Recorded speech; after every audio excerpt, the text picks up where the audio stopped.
బలహీనతలో దేవుని బలం.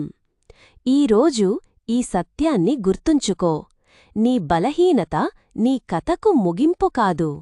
దేవుని సన్నిధి నీవు క్షీణించిన వేళల్లో నీకు కొత్త బలాన్ని ఇస్తుంది.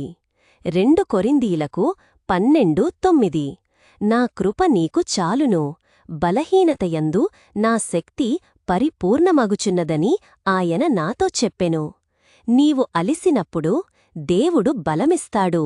నీవు నిరాశపడినప్పుడు దేవుడు నిన్ను నిలబెడతాడు. నీవు ఇక సాధ్యం కాదనుకున్నప్పుడు దేవుడు కార్యం చేస్తాడు. కాబట్టి ఆగిపోవద్దు, విశ్వాసంలో నిలబడు. ఎందుకంటే దేవుని సన్నిధి నిన్ను బలపరుస్తుంది. ఆమేన్. Faith declaration.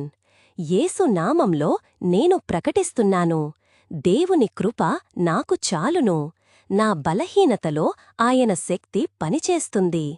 దేవుని సన్నిధి నన్ను నిలబెడుతోంది. నేను ఓడిపోను. ఆమేన్.